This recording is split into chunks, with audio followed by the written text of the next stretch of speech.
Hello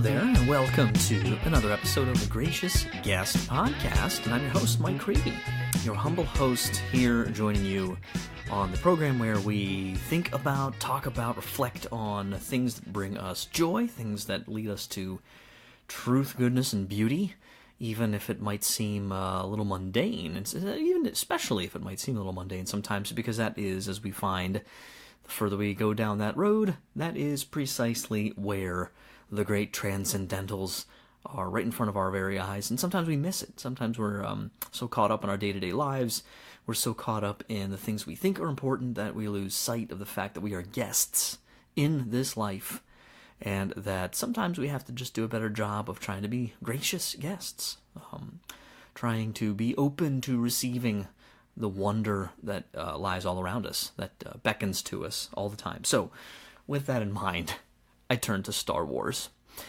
That's sort of a big lead-in. For any of you who've listened to this program before, Star Wars is a recurring theme on The Gracious Guest, something I am a big fan of, and pretty much in, I guess, most of its iterations, although I don't like everything Star Wars related the same, or, to the same level, even within the canon, and even when you look at something like the Clone Wars, for example, which I really enjoyed, but I could have done without them, but they were a lot of fun too, and had their own merit, of course. But for the episodes that I typically do on The Gracious Guest that have to do with Star Wars in one way, shape, or form, it usually is something to do with one of the, with the films, with one of the saga films, or with all of them kind of collectively, is going to be the case here, or the anthology films. That's really what I'm kind of considering, and we'll have to see what happens with TV shows, with the new shows coming out, like The Mandalorian, which is supposed to come out, and other, rumors we hear about future Star Wars TV shows and other projects coming down the pipe. We'll see how they fit in. But for now, today I want to share with you what I've kind of been trying out here recently. I just ran through it. I'll do it again probably before episode 9 comes out. But my ultimate, I think, Star Wars viewing order as of right now. I'm recording this on March 31st, 2019. So, whenever you're listening to this, you are probably going to, have a little bit more Star Wars stuff to work with than I did. But if we take a look here at the existing films in the canon up till this point, this is where I want to, kind of dig in here and share with you. And this will be a relatively brief episode, hopefully. Just really an invitation for you to maybe try this out and see what you think. I'm not going to go into a lot of details about the particular films, because most likely, if you're listening to this podcast, especially this episode, you already know what's in these movies, okay? So, but what's kind of cool, and hopefully you'll have the same experience I did, watching them in this order, which is, I think, a modification of the so-called shotgun order, which got some fame on the internet a couple years ago. Hopefully you'll be able to enjoy some of the different kind of experiences that you get from these familiar films when you watch them in this order. And they can shed light on each other in slightly different ways, maybe than they have before. So for those of you who aren't aware, or just to kind of set this up, we're of course looking at episodes, the numbered, Roman numeral numbered saga films, right? Episodes 4, 5, and 6, the original trilogy from the late 70s to the early 80s. The prequel movies, episodes 1, 2, and 3 from 1999 to like 2005, and then the more recent sequel trilogy, starting with The Force Awakens and Last Jedi that just came out in 2017, and then will be followed up in December 2019 by episode 9, which is, as of this recording, unnamed. We should be finding more out about that at Celebration here in a couple of weeks, which is pretty exciting. And I'll probably do a commentary at that point, some anticipation stuff. So that's what I'm looking at now, like the idea of how do you watch these movies, right? I mean, anyone who grew up, I was born in 1984, so when I was born, Return of the Jedi was actually still in theaters when I was born. So I was born right at the tail end of that original era. And then, myself, my brothers, my friends, we all grew up with Star Wars very much in the cultural kind of lexicon. Like, we all knew it, we loved it, we would watch the movies on TV or VHS, and then the DVDs, obviously, when they came out. When we were in middle school, the original movies were re-released as special edition with all sorts of cool, like special effects. And say what you will about them now, I got my criticisms of some of it. It was really cool at the time to kind of re-experience those anew. Then, of course, the prequels came out. Again, I don't want to get into all the debate about those or anything like that. That's not really that important for this purpose. But really what I want to focus on is how do you best sort of experience the narrative? And because these movies were not all lined up. Sometimes you hear that Lucas had it all planned out. He didn't. He really didn't. And just in a very practical way, they didn't know the first movie would even be a hit at all, and then it turned out into this blockbuster, and at the time it was, and even to this day, it's very rare, I think, in the grand scheme of things, for a sequel to match or certainly to exceed its predecessor, and so when Empire Strikes Back came out, there was no guarantee that it would be great, and now it's, of course, lauded by most folks, I think, as one of, if not the best movie in the whole series overall. So anyways, when you look at the originals, you get a couple big pieces, spoiler alert, whatever. Of course, you follow the original trajectory through the original trilogy movies, and you get the big twist, as the Darth Vader reveal, how Darth Vader is Luke's father. And, it's often been asked, well, how do you watch them now in chronological order? Because if you do that, there is no surprise when Vader reveals to Luke that he's his father. You know it the whole time. How do you maintain that? Do you show your kids the original movies, then the prequels, has been asked, second generation or third generation, even in a way, Star Wars folks now. So all of this was kind of the back of my mind, and I was really wanting to, it's a long wait till episode 9, but I wanted to kind of experience some sort of anticipation as best I could. So I thought about this a little bit, and I thought I'd try this out. And this is what I want to share with you today, is my ultimate viewing order. As of right now, I think this is a pretty cool way to do it, and I suggest you try it. And you start, here's the sort of twist, you start with Rogue One.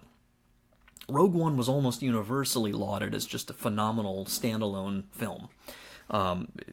Just great acting, the writing, the scene, the cinematography of it's fantastic. The plot is so compelling, and it's not perfect, but it was just a good movie, and it, especially because it takes place right in that era, just days or weeks maybe right before the original movie took place, and in setting everything up for the original Episode 4, A New Hope.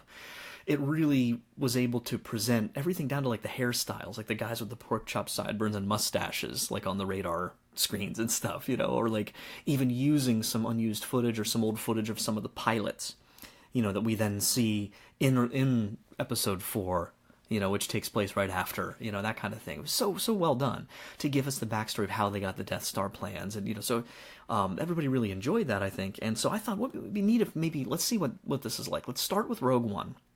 And what I found are a couple cool things, that Rogue One really sets the tone in such a great way.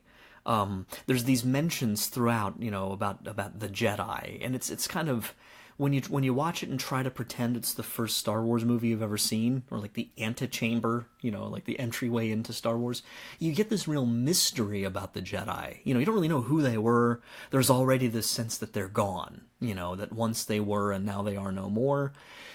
You meet Bail Organa, and you get this reference that Mon Mothma makes to him about it's time to go talk to your Jedi friend, and you're like, oh wait, there's a Jedi out there somewhere, so that it kind of gives a cool like precursor preview of Obi-Wan, ahead of time in the plot, and not to mention, really sets up Vader so awesome. And so you watch Rogue One, and then you immediately watch A New Hope right after it, and what was so cool about that, especially I found with Vader, is like, Darth Vader is so much scarier in A New Hope, and in Empire Strikes Back for that matter, when you watch them right after watching Rogue One. Because you see him, just his wrath, his rage, that terrifying scene, almost like a monster movie at the end of Rogue One when he's going down the hallway, just slicing guys left and right with the lightsaber and using all of his force powers and stuff. It was a really cool intro to his character if you do it in this order. So you really get the idea of him being this big bad guy. And then as you go in then to the original trilogy, he gets more complex, a little deeper, and there's more to it, and you're introduced to the Emperor then, in Empire Strikes Back as well, and what's so cool is you leave off then with this big cliffhanger, with Vader being Luke's father, and you're like, what? And then you jump back. This is the viewing order. So you do Rogue One, then Episode 4, then Episode 5, and then you jump back to the prequels. And I'd say, you watch them all. Like, you watch Episodes 1, 2, and 3, and you get this, in a sense, this really extended, very deep kind of, almost like mythological, very, very broad and widespread and expansive kind of flashback. And then you go through all this stuff, as you get the whole backstory of Anakin and the fall of the Jedi and his fall to the dark side and Obi-Wan and everything all packed in there. Yoda, and that's another nice thing about this method is you also preserve the surprise of Yoda, because when Luke first meets Yoda on Dagobah, you just think it's some alien puppet, he's like messing with his camp and stuff, and you have no idea who Yoda is. So you preserve a lot of surprises this way, which I think is cool. And one that I didn't anticipate even that happened that's interesting by doing all of these before you jump back to watch Return of the Jedi, which we'll get there in a second, is you get the Luke and Leia surprise. Because at the end of Episode 3, Padme gives birth, and the whole way through the movie they're just talking about the child, right? But then she gives birth and it's twins, and she names them Luke and Leia, and then you're like, whoa, what the heck? Like, Leia and Luke are brother and sister? So that was kind of interesting. You sort of get the Leia and Luke surprise, not at the beginning of Return of the Jedi this way, but actually at the end of Episode 3, Return of the Sith, or Revenge of the Sith, rather. So that was something I didn't anticipate that was kind of cool as well. And so what's neat is you finish the prequels this way. So now you've gone Rogue One, Episode 4, A New Hope, Episode 5, Empire Strikes Back. Then you jump back and do 1, 2, and 3. Phantom Menace, Attack of the Clones, Revenge of the Sith. I keep saying Return of the Sith. Revenge of the Sith. Then what's cool is, then you watch Solo. And I think that functions really interestingly in there too, because there's this 20-year jump between Revenge of the Sith and A New Hope. It's like a 25 or 6-year jump, technically, I think, between Revenge of the Sith and Return of the Jedi. So to jump back and hit Solo, which takes place somewhere between like 5 or 10 years or so, I think it's 10 years before even Rogue One took place. So Solo is a little further back.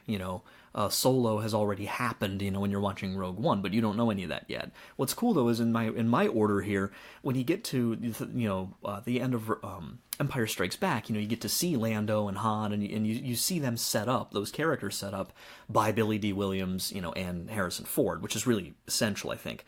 And that's what's so cool is then you go back to the prequels, you get that whole thing, and then it's pretty heavy, and that kind of fades away, and then you go into Solo. So now like the story picks up, like you get to see a few years down the road from where you left off with all that, right? Like the Empire's really totally set up now. They're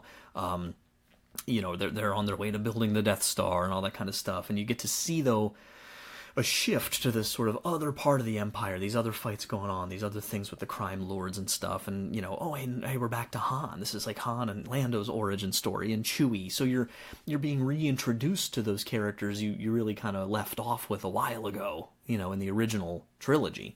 So they get set up, and you get to see their origin story in the Falcon, and it kind of draws you back into that original timeline that you started with the original saga trilogy. And then you jump to, plus there's the Darth Maul reference in there, which is cool, but it doesn't really make a lot of sense unless you've seen Clone Wars too. But, you can do that some other time. It's a mystery. That can be your like, wait a minute, what's this? And then you go watch Clone Wars. But whatever. So anyways, again, Rogue One, A New Hope, Episode 4. Empire Strikes Back, Episode 5. Back to the prequels, Episodes 1, 2, and 3. Then watch Solo. Then you jump from Solo now back into Return of the Jedi. It lets you ruminate a little bit on the struggle they had, like how they really lost at the end of Empire Strikes Back. There's all this baggage, all these unanswered questions, and now you have all that filled in. Now you're back. It's like a year later. They're going to get Han. Lando's in the picture, and you kind of understand them better, and their history, and then, of course, all the drama of Return of the Jedi and Vader's redemption and all that kind of stuff. It's just really, really awesome to then set you up for your jump, 30 years forward into the sequel trilogy with The Force Awakens, The Last Jedi, and then Episode 9. So that's pretty much it. I'm going to go ahead and back out. What's also kind of cool is we'll see what happens. I mean, it's widely reported that they're just not going to really do anything with the Darth Plagueis ? I think they still could. I'm going to wait until I see what happens with Episode 9, because I just am thinking, really, I don't want to predict too much about Episode 9, but I really think it would be a huge mistake to not somehow wrap that up. Especially if this is supposed to wrap up, and J.J. Abrams knows this. I mean, he's got a lot of weight on his shoulders. He knows the importance of this. He's a huge fan himself, and for he has said that this is supposedly going to wrap up the sequels. It's going to wrap up the original trilogy, wrap up the prequels as one big package in a sense, and so we'll see what happens with it. Anyways, tell me what you think about it, guys. If you want to shoot me an email over at thegraciousguest.org, or the website, you can go to thegraciousguest.org or shoot me an email at thegraciousguest@gmail.com. Check me out on Facebook, on Twitter, on, what else am I on there? On YouTube. And, of course, if you have not yet subscribed to the Gracious Guest Podcast, please do that. Please tell your friends. A lot of cool content coming across here, and really want to get the word out and hear back from you guys about some topics you'd like to talk about, like to hear about, and what you think about this Star Wars viewing order. So, this is Mike Creevy, your humble host of the Gracious Guest Show. Gracious gang, you are awesome, and I can't wait to see you next time. And until then, don't forget to wonder. Take care.